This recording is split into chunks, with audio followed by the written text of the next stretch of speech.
Hello everyone, welcome back to my YouTube channel heart of knowledge. तो इस session में हम चैप्टर नंबर 12 को आगे कंटिन्यू करेंगे। So let's get started. हमारा पहला टॉपिक है friction is a necessary evil. Friction हमारे लिए एक नेसेसरी एविल है। किस तरीके से? Frictional force plays an important role in our daily life. Daily life में वो इम्पोर्टेंट रोल प्ले करता है। कुछ केसेस ऐसे होते हैं जिनमें फ्रिक्शन यूज़फुल होता है, मतलब we want to keep it, but in other cases friction is harmful. मतलब कहीं कहीं ये होता है कि यूज़फुल होता है हमारे लिए फ्रिक्शन और उसको हम रखना भी चाहते हैं वहाँ पे, और कहीं जगह पे क्या होता है कि वो हार्मफुल होता है हमारे लिए और हम चाहते हैं कि यहाँ पे वो कम हो जाए। ये किस तरीके से होता है हार्मफुल और यूज़फुल, इसको हम देखेंगे। सबसे पहले हम बात करते हैं एडवांटेजेस ऑफ फ्रिक्शन। फ्रिक्शन की क्या क्या एडवांटेजेस होती हैं। फ्रिक्शन या फिर फ्रिक्शनल फोर्स बोल सकते हैं हम। ये क्या होता है? एक नेसेसरी होता है क्योंकि it helps us in performing many of our daily life activities.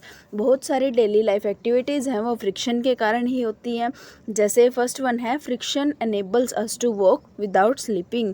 Friction अगर ना हो तो हम स्लिप कर जाएंगे, मूव नहीं कर पाएंगे। तो फ्रिक्शन की वजह से हम क्या करते हैं? मूव कर सकते हैं बिना स्लिपिंग के, बिना स्लिप किए हुए मूव कर सकते हैं।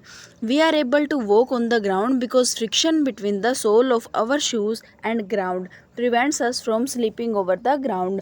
हम मूव कैसे कर सकते हैं, वॉक कैसे कर सकते हैं ग्राउंड के ऊपर?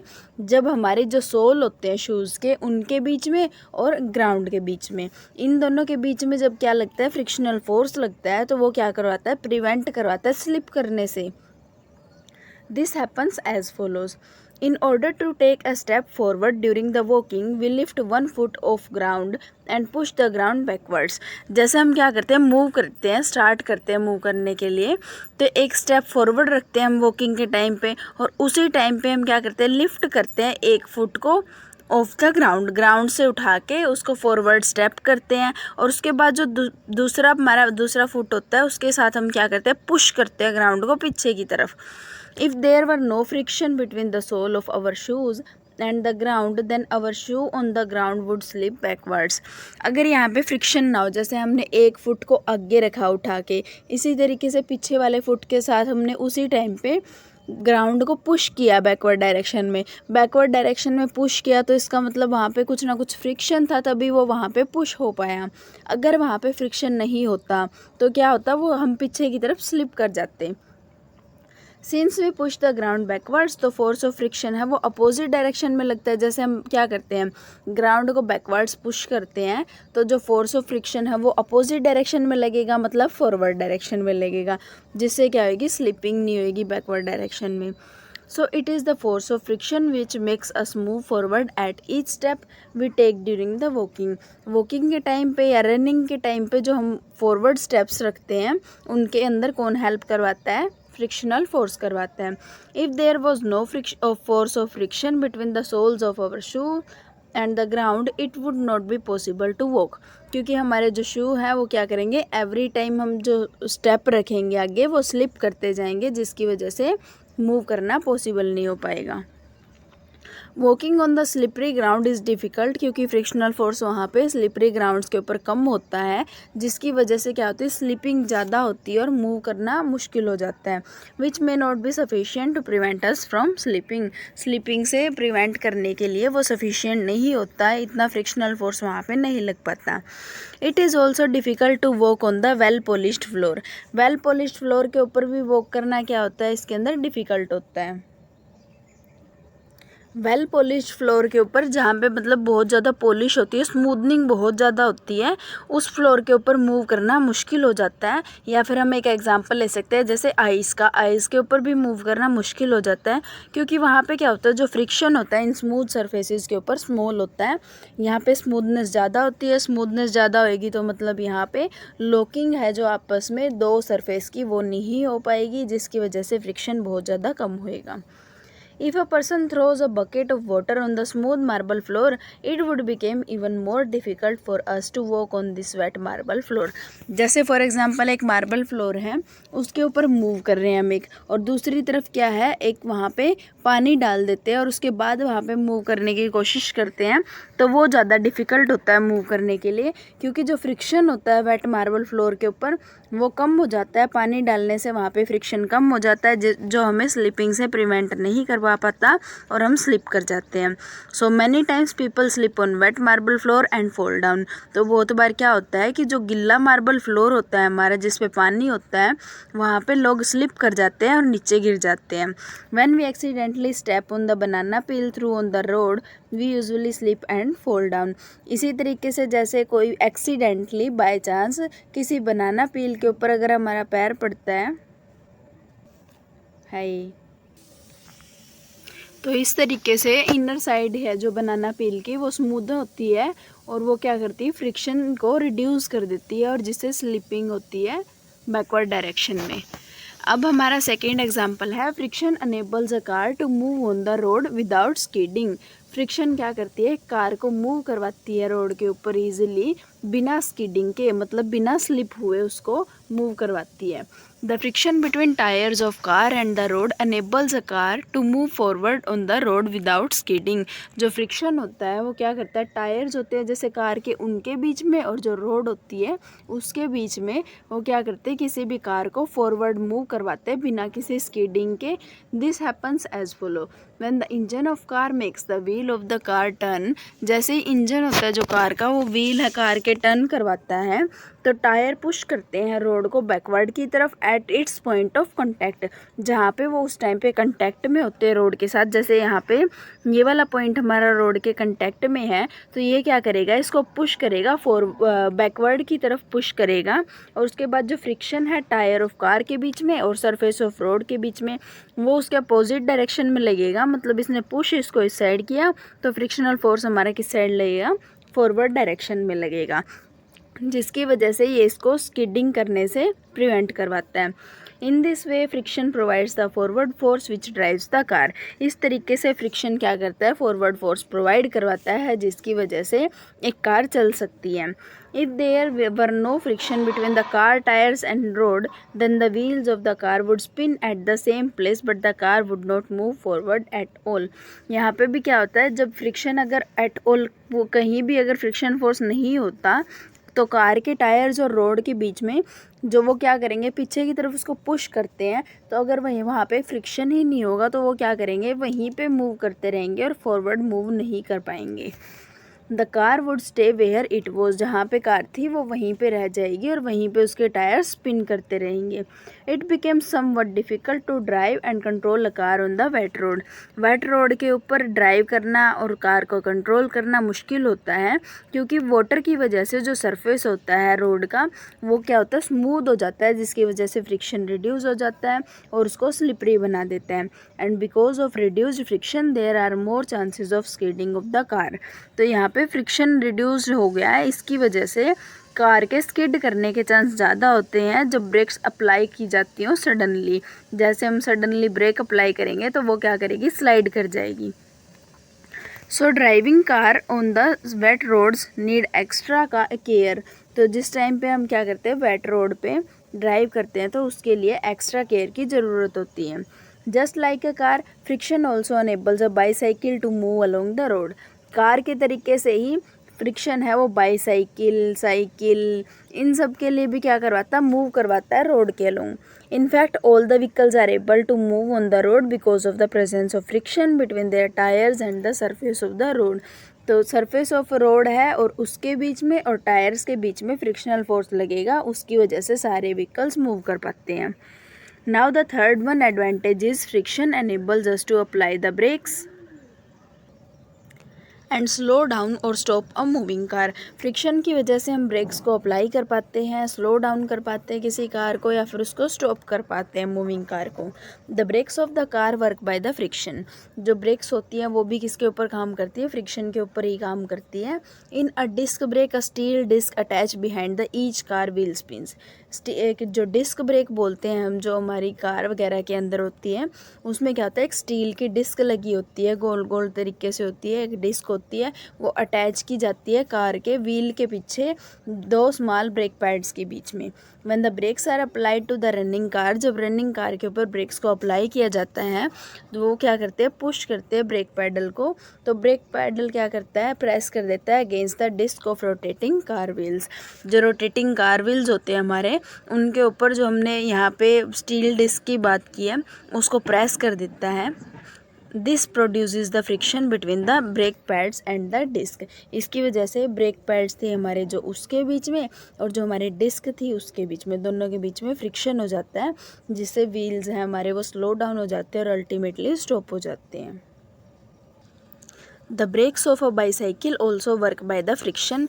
बाईसाइकिल की भी जो ब्रेक्स होती है उनमें भी क्या होता है, फ्रिक्शन का काम होता है। When the bicycle is running, तो ब्रेक पैड्स हैं बाईसाइकिल के, do not touch the wheels.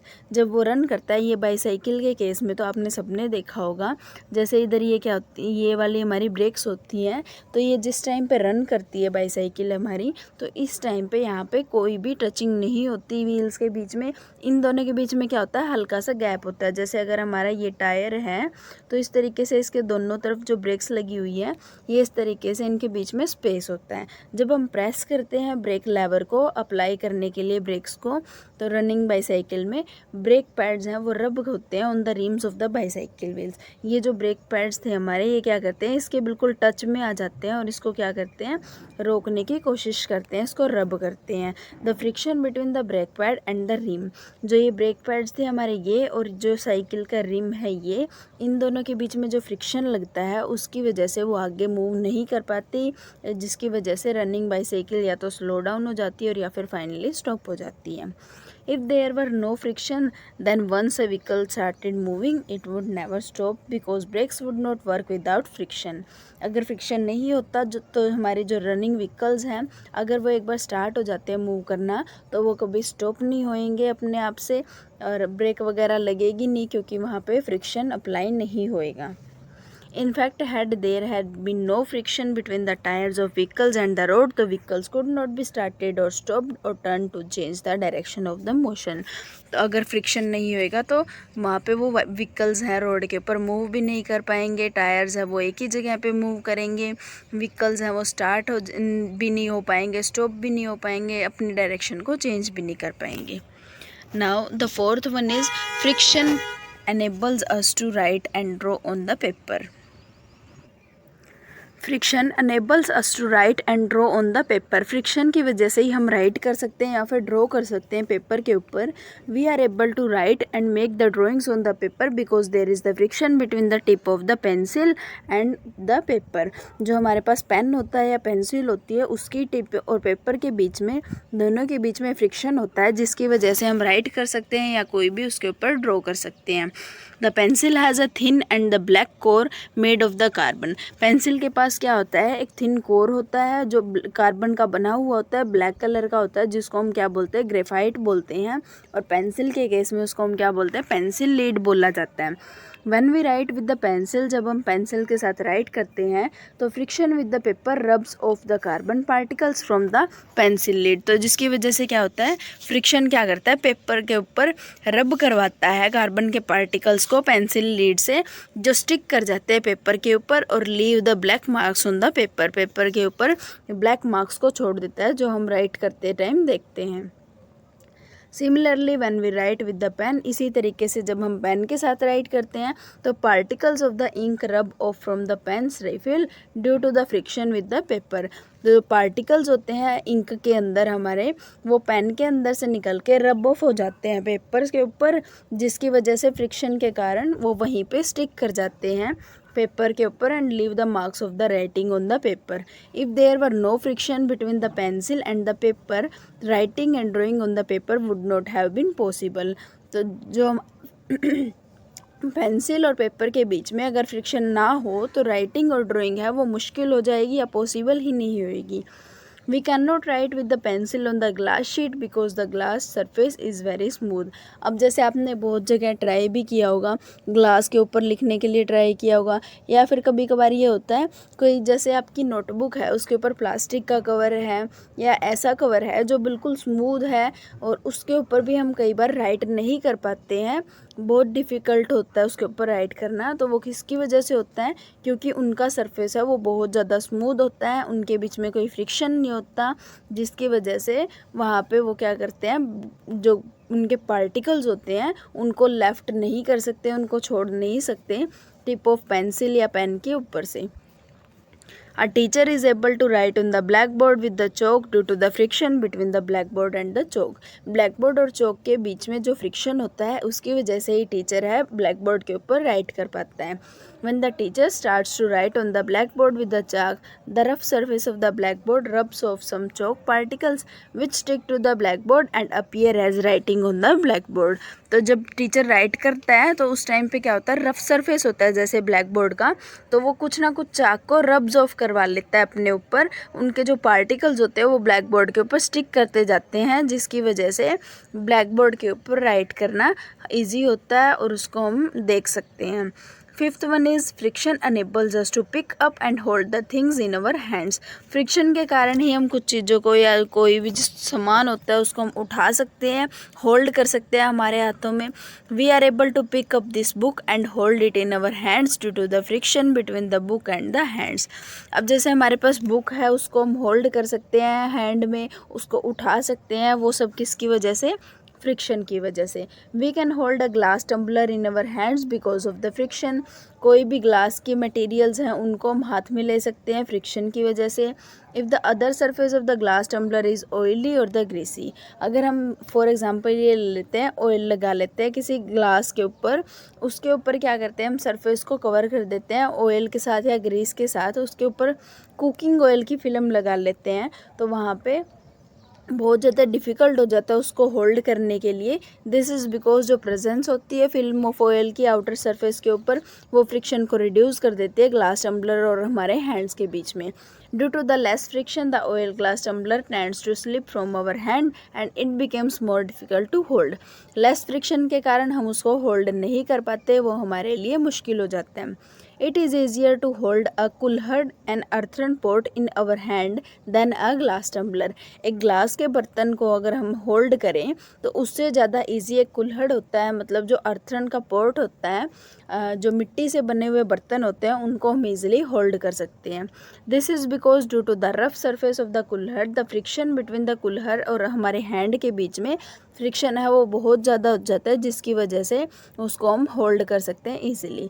On the other hand जो स्मूथ सरफेस होता है ग्लास का उसके अंदर फ्रिक्शन कम होता है हमारे हाथ और ग्लास के बीच में, जिसकी वजह से कंपैरेटिवली हम उसको होल्ड करते हैं तो वो हमारे लिए डिफ़िकल्ट होते हैं।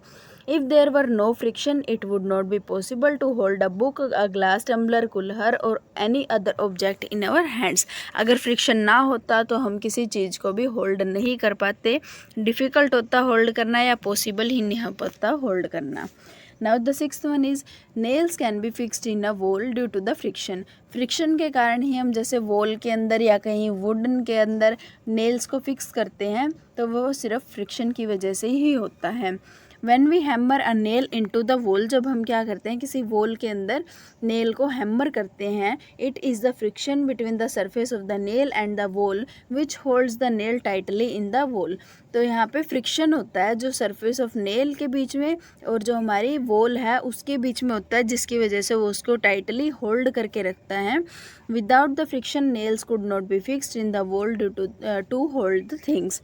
अब बिना फ्रिक्शन के कोई भी नेल्स हैं वो हम फिक्स नहीं कर पाएंगे वॉल्स के अंदर जो जिनको वो होल्ड कर सके किसी और थिंग्स को।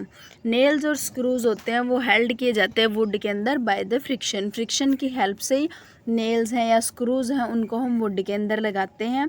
If there were no friction तो नेल्स और स्क्रूज़ हैं उनको हम यूज़ नहीं कर पाते पीसीज वगैरह को होल्ड करने के लिए। जैसे दो वुड के पीस हैं उनको आपस में अगर हमें होल्ड करना है, अगर उनको स्क्रू डाल दें उनके अंदर या उनको नेल कर देते हैं आपस में तो उनको हम होल्ड कर सकते हैं। अगर यहाँ पे फ्रिक्शन नहीं होता तो हम फर्नीचर्स वगैरह नहीं बना पाते, उनको होल्ड नहीं कर पाते। Thus the friction enables the nails and the screws to hold the things together. Friction क्या करवाता है, नेल्स और स्क्रूज दोनों को अगर हम लगाते हैं वुड के अंदर तो उसकी वजह से थिंग्स हैं वो आपस में होल्ड हो सकती हैं। Friction enables knots to be tied in the strings. Friction की वजह से ही जो हम नोट लगाते हैं रोप्स के अंदर, गांठें लगाते हैं, वो ही हो सकती है। In the other words knots in the ropes are held together by the friction. Friction की वजह से ही जो नोट्स लगाते हैं हम रोप्स के अंदर, वो क्या करती हैं, हेल्ड रह सकती है उसी जगह पे। अगर फ्रिक्शन यहाँ पे कम हो, फॉर एग्ज़ाम्पल अगर यहाँ पे फ्रिक्शन बहुत ज़्यादा कम हो, कोई ऐसी आपने रोप ली है जो बहुत ज़्यादा स्मूथ है, अगर उसके अंदर आप गांठ लगाओगे तो वो वापस से खुल जाएगी। क्यों? क्योंकि वहाँ पे फ्रिक्शन नहीं होता, वो उसको होल्ड नहीं कर पाता। Friction enables a person to climb a tree और द पोल। फ्रिक्शन की वजह से ही कोई पर्सन है वो पोल के ऊपर, ट्री के ऊपर क्लाइंब कर सकता है बिना किसी स्लाइडिंग के। An oily or the greasy pole has much less friction due to which it becomes difficult to climb up a greasy pole. अगर हम किसी पोल के ऊपर ऑयल लगा दें या ग्रीस लगा दें तो उस पर क्लाइंब करना डिफ़िकल्ट होगा। Friction enables a ladder to be leaned against a wall. Friction की वजह से ही हम एक लैडर लगा सकते हैं जो क्या कर सकती है, वॉल के अगेंस्ट है, वो लीन करके रखते हैं उसको हम, तो वहीं पे रहती है और वहाँ से स्लिप नहीं करती फ्लोर के ऊपर। Friction helps in the constructions of the building. Building की कंस्ट्रक्शन में हेल्प करते हैं, बिना किसी फ्रिक्शन के हम बिल्डिंग को भी कंस्ट्रक्ट नहीं कर पाएंगे। Friction enables the belts to drive the machine in the factories. Factories के अंदर जो मशीन्स वगैरह ड्राइव की जाती हैं, उनको इधर उधर लेके जाया जाता है, वो भी फ्रिक्शन की वजह से होता है। Without the friction belts would not drive the machines. जो मशीन्स को ड्राइव करती हैं, बेल्ट्स होती हैं बड़ी बड़ी, वो फ्रिक्शन की वजह से काम नहीं कर पाएंगी। Now the seventh one is friction enables us to light a match stick. एक मैच स्टिक को लाइट करने के लिए फ्रिक्शन यूज़ होता है। जब हम एक मैच स्टिक को, रफ साइड होती है जो मैच बॉक्स की, उसके ऊपर हम रब करते हैं, वहाँ पे उसको रब करवाते हैं, तो फ्रिक्शन है जो मैच स्टिक के हेड के बीच में और जो रफ साइड थी मैच बॉक्स की, उन दोनों के बीच में। वहाँ पे फ्रिक्शन की वजह से क्या होएगा, हीट प्रोड्यूस होएगी। हीट क्या करेगी, जो हमारा मैच स्टिक थी उसके हेड के ऊपर जो हमारा केमिकल प्रेजेंट था उसको वो लाइट करवा देगी, जिसकी वजह से हमारी मैच स्टिक है वो लाइटन अप हो जाएगी। Match stick catches the fire and starts the burning. The burning of match stick would not be possible without friction. तो इसी वजह से फ्रिक्शन की वजह से बर्निंग भी पॉसिबल नहीं होएगी, डिफ़िकल्ट होएगा एक मैच स्टिक को लाइट करना bye striking it on the smooth surface. Smooth surface के ऊपर जब हम उसको लाइट करवाते हैं तो वहाँ पे वो डिफ़िकल्ट होता है, because enough friction is not provided by a smooth surface to produce the sufficient heat. तो क्यों यहाँ पे ऐसा क्यों होता है, क्योंकि इतना फ्रिक्शन यहाँ पे नहीं प्रोवाइड होता है जिससे एक स्मूथ सरफेस है वो सफिशिएंट हीट को प्रोवाइड करवा सके मैच स्टिक के लिए, ताकि वो फायर को कैच कर सके। Now the eighth one is friction enables us to cut wood with the saw. फ्रिक्शन की वजह से ही हम किसी वुड को एक सा के साथ कट कर सकते हैं। We are able to cut wood because there is friction between the saw blade and the log of the wood. जो वुड हमारा लकड़ी का टुकड़ा होता है उसके बीच में और सा ब्लेड के बीच में, वहाँ पे क्या होता है, फ्रिक्शन होता है। If there were no friction between the saw blade and the log of wood, तो कटिंग भी पॉसिबल नहीं होएगी वुड की। ये थे हमारे एडवांटेजेस। अब हम बात करते हैं डिसएडवांटेजेस ऑफ फ्रिक्शन। हर एक चीज़ का एडवांटेज और डिसएडवांटेज दोनों होती हैं, तो यहाँ पे फ्रिक्शन की एडवांटेजेस भी हैं और डिसएडवांटेजेस भी हैं। अब हम बात करते हैं डिसएडवांटेजेस की। Friction causes objects to wear away. फ्रिक्शन की वजह से हम क्या करते हैं, कोई भी ऑब्जेक्ट्स को वियर कर सकते हैं। Tiny pieces break off a surface when it rub against the another surface. जब कोई भी टिनी पीसेस होते हैं वो फट जाते हैं, किसकी वजह से, जब एक सरफेस उनका दूसरे सरफेस की तरफ रब करता है। Wear and tear due to the friction can happen quickly और slowly depending on the nature of the material of the two surfaces. जो वियर और टीयर की ये प्रोसेस है ये फ्रिक्शन की वजह से होती है और स्लो भी हो सकती है और क्विक भी हो सकती है, depending on the nature of the materials of to surfaces. जो दो सरफेस होते हैं उनके मटेरियल्स के ऊपर डिपेंड करता है। Friction or the frictional force is harmful to us and considered an evil because of the following advantages. अब फ्रिक्शन को हम एविल क्यों बोलते हैं, उसको हम एविल क्यों कंसिडर करते हैं, वो हमारे लिए हार्मफुल होता है। इनके हमारे पास कुछ एग्जांपल्स हैं, जैसे first one is friction wears away the soles of our shoes. फ्रिक्शन की वजह से जो हम क्या करते हैं, हमारे जो सोल्स होते हैं शूज़ को, उनको हम वियर करते हैं। When we walk on the road, जब हम रोड के ऊपर चलते हैं, there is friction between the soles of our shoes and the surface of the road. surface of road पे और soles के बीच में friction होता है, और जो हमारी soles होती हैं शूज़ की, वो रब होती हैं रफ सरफेस के, रोड का जो रफ सरफेस होता है उस पर जब वो रब करती हैं तो टीनी पीसीज हैं सोल्स के, वो टूटने लग जाते हैं स्लोली, जिसकी वजह से जो सोल्स हैं हमारे शूज़ के वो वियर आउट ग्रेजुअली, वो क्या हो जाते हैं, ख़राब हो जाते हैं। Wear and tear of soles of our shoes ultimately causes the holes in the soles. जो सोल्स की वजह, जिनकी वजह से जो सोल्स होती हैं उनके अंदर होल्स बन जाते हैं। The shoes get damage and became unfit to wear. Shoes इस टाइम पे क्या होता है, हमारा डैमेज हो जाता है, और जिसकी वजह से उसको वियर करना भी अनफिट होता है। Now the second one is the tyres of vehicles wear out gradually due to the friction. Friction की वजह से जो व्हीकल्स के टायर होते हैं वो भी जल्दी ख़राब हो जाते हैं। जो व्हीकल्स होते हैं टायर के, जब रोड के ऊपर रन करते हैं तो वहाँ पे जो फ्रिक्शन होता है सरफेस ऑफ टायर और सरफेस ऑफ रोड के बीच में, तो रबिंग होएगी टायर्स की रोड के ऊपर, जिसकी वजह से क्या होता है, टीनी पीसेस है रबड़ के, वो ब्रेक ऑफ हो जाते हैं टायर्स के सरफेस से। Ultimately, all the trends present on the surface of the tire are worn out and the tire becomes baldy. Such baldy tires have to be replaced by the new tires. जिसकी वजह से जो हमारे surface होता है tyres का वो ख़राब हो जाता है, और ख़राब सरफेस की वजह से हमें टायर्स को रिप्लेस करना पड़ता है। Thus the tires of the vehicles wear out due to the friction with the road. Road के फ्रिक्शन के साथ जो व्हीकल्स होते हैं, टायर्स होते हैं, उनका हमें क्या करना पड़ता है, चेंज करना पड़ता है टाइमली, जिनकी वजह से वो ख़राब हो जाते हैं। The tyres of the bicycles also wear out gradually due to the friction with the road. Now the third one is friction wears out the rubbing machine parts. जो फ्रिक्शन होते हैं उसकी वजह से जो मशीन पार्ट्स आपस में रब करती हैं वहाँ पे भी क्या होता है, वियरिंग आउट हो जाती है। There are many moving parts in the machine. Machine के अंदर भी बहुत सारे मूविंग पार्ट्स होते हैं, जैसे गियर्स होते हैं जो रब करते हैं एक दूसरे के अगेंस्ट, वो है वो रब करते हैं कॉन्स्टेंटली, और due to the friction the rubbing parts of the machine wear out gradually. अब रबिंग की वजह से क्या होता है, उनके जो मशीन पार्ट्स होते हैं वो वियर आउट हो जाते हैं धीरे धीरे। Friction also wears out moving parts, जैसे बॉल होती है बियरिंग ऑफ बाईसाइकिल्स की, या दूसरी मशीन्स के अंदर जो बॉल बियरिंग्स होती हैं वो भी, उनसे भी क्या होता है, हमारी वो मूविंग होती है, वो पार्ट्स के ऊपर जो मूव करते हैं वो भी वियरिंग आउट हो जाती है। द वॉर्न आउट और the damage part of machines have then to be replaced by the new ones, जिसकी वजह से जो नए पार्ट्स हैं हमें रिप्लेस करने पड़ते हैं। Now the fourth one is friction wears out the brake pads of the vehicles gradually. जो हम ब्रेक पैड्स यूज़ करते हैं व्हीकल्स के अंदर वो भी क्या करते हैं, एक टाइम के बाद चेंज करवाने पड़ते हैं, क्योंकि जो ब्रेक्स होती है व्हीकल्स की वो क्या करती है, किसके साथ में जाके अटैच होती है, जो हमारा जैसे बाईसाइकिल की बात करें हम तो वहाँ पे जो हमारे पास रिम था उस रिम के साथ में, और जो ब्रेक पैड्स हैं वो क्या करते हैं, उसके साथ में रब करते हैं, जिसकी वजह से वो ग्रेजुअली धीरे धीरे कम हो जाता है, फट जाता है, टूट जाता है, जिसकी वजह से हमें उसको चेंज करवाना पड़ता है। When the brakes of the vehicle are applied, जब ब्रेक्स अप्लाई किए जाते हैं तो lot of friction produced between the brake pads and the moving part of the wheel. जो डिस्क थी हमारी, जिसको हमने क्या बोला था, एक डिस्क लेके रखी थी व्हील की, उसके ऊपर और जो ब्रेक पैड्स थे उन दोनों के बीच में बहुत ज़्यादा फ्रिक्शन लगता है जब हम ब्रेक को अप्लाई करते हैं, जिसकी वजह से जो ब्रेक पैड्स हैं वो ग्रेजुअली वियर आउट हो जाते हैं। Due to this the brake pads of the vehicles have to be replaced quite often. इसी वजह से जो ब्रेक पैड्स हैं हमारे उनको हमें रिप्लेस करना पड़ता है। अगर हम उनको रिप्लेस नहीं करेंगे तो आगे के टाइम पे ब्रेक्स अप्लाई करना प्रॉपरली मुश्किल हो जाता है।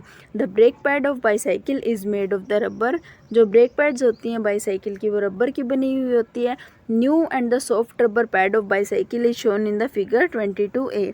ये क्या है, हमारी कोई भी एक न्यू ब्रेक पैड है बाईसाइकिल के अंदर जो रबर की बनी हुई होती है, लेकिन कुछ मंथ्स के बाद क्या होता है, जब बाईसाइकिल ब्रेक पैड है वो वॉर्न आउट हो जाती हैं फ्रिक्शन की वजह से।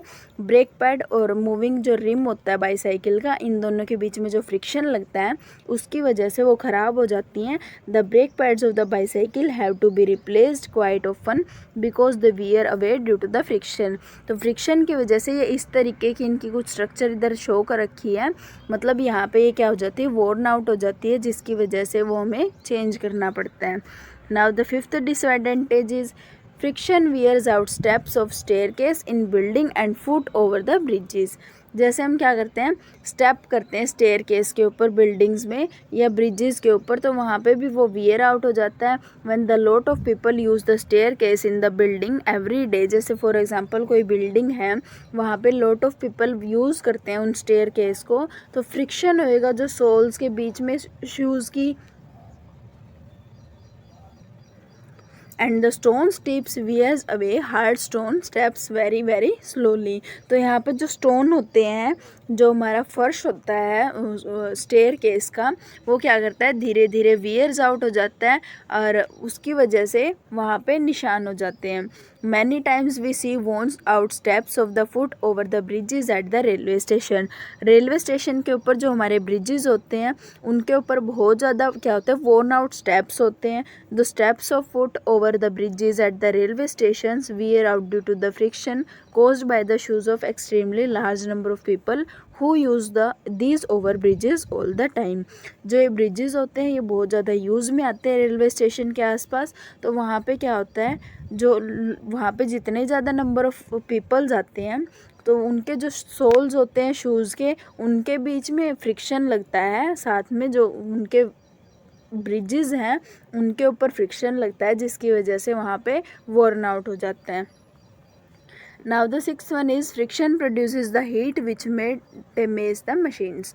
फ्रिक्शन की वजह से हीट भी प्रोड्यूस होता है, जैसे मैंने आपको बोला था लास्ट एडवांटेजेस में कि मैचस्टिक को जब हम रब करते हैं तो उसकी वजह से क्या होता है, इतनी हीट प्रोड्यूस होती है कि जिसकी वजह से वो केमिकल है बर्न आउट हो जाता है, और केमिकल के बर्न आउट होने से हमारी मैचस्टिक है वो लाइट अप हो जाती है। तो फ्रिक्शन जब क्या करता है, हीट को प्रोड्यूस करता है, तो वो मशीन्स को डैमेज भी कर देता है। If we rub our hand together quickly for a few seconds they feel warm. अगर हम अपने हमारे दोनों हाथों को क्विकली रब करते हैं कुछ सेकंड्स के लिए तो वो गर्म हो जाते हैं, क्योंकि यहाँ पे जो फ्रिक्शन होता है हैंड्स के बीच में वो हीट को प्रोड्यूस करता है। इसी तरीके से जब हम एक मिक्सर को ऑपरेट करते हैं या ग्राइंडर को ऑपरेट करते हैं कुछ मिनट के लिए जार के अंदर, तो वो क्या होता है, गर्म हो जाता है। Here again heat is produced by the friction. तो यहाँ पे भी फ्रिक्शन की वजह से हीट प्रोड्यूस होती है। When the moving parts of the machine rub together a lot of heat is produced due to the friction between them. जब एक मूविंग पार्ट होता है मशीन का, वो रब किया जाता है आपस में, तो लॉट ऑफ हीट प्रोड्यूस होती है फ्रिक्शन की वजह से। दिस हीट में डैमेज द मशीन ग्रेजुअली। जिस हीट की वजह से वो धीरे धीरे मशीन है वो ख़राब होती जाती है। Now the seventh disadvantage is the friction reduces the efficiency of the machines. Machines की जो एफिशिएंसी होती है वो भी क्या होती है, फ्रिक्शन की वजह से रिड्यूस हो जाती है। कुछ एनर्जी सप्लाई की जाती है to run a machine is wasted in overcoming the friction between its moving part and some of the energy is wasted in the heat generated by the machine. जैसे जो friction लगता है हमारा, उसको overcome करने के लिए, मतलब अगर हमें कोई मशीन को मूव करना है, वो जब तक मूव नहीं कर पाएगी जब तक उसके ऊपर जितना फ्रिक्शन फोर्स लग रहा है उसको हम ओवरकम नहीं कर पाएंगे। तो उतना हमारे पास क्या होता है, जो हम यहाँ पे एनर्जी सप्लाई करते हैं उसको ओवरकम करने के लिए फ्रिक्शन को, एक तो वो वाली एनर्जी और दूसरी हमारी जो एनर्जी है वेस्ट हो जाती है हीट जनरेट होने में मशीन के थ्रू। तो ये दोनों क्या होती है, हमारी मशीन को वेस्ट कर देती है, एनर्जी को रिड्यूस कर देती है उनके अंदर, जिसकी वजह से उनकी एफिशिएंसी है वो कम हो जाती है। Now the eighth one is friction slows down motion. Friction की वजह से मोशन भी हमारा स्लो डाउन हो जाता है। Friction reduces the motion of the moving parts of the machine. जो मूविंग पार्ट्स होती है हमारे मशीन के, अगर उनके अंदर ज़्यादा फ्रिक्शन है तो वो मूव करना डिफ़िकल्ट होता है, अगर उनके अंदर कम फ्रिक्शन होएगा तो वो ईजिली मूव कर पाएंगे।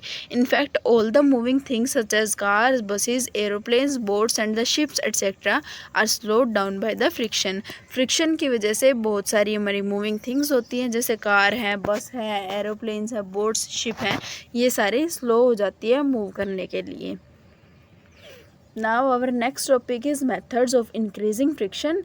इसको हम नेक्स्ट लेक्चर के अंदर स्टडी करेंगे। अगर अभी मैं इसको टॉपिक को कवर करवाती हूँ तो ये हमारा लेक्चर है वो बहुत ज़्यादा लंबा हो जाएगा, तो इस वजह से हम इसको नेक्स्ट लेक्चर में स्टडी करेंगे।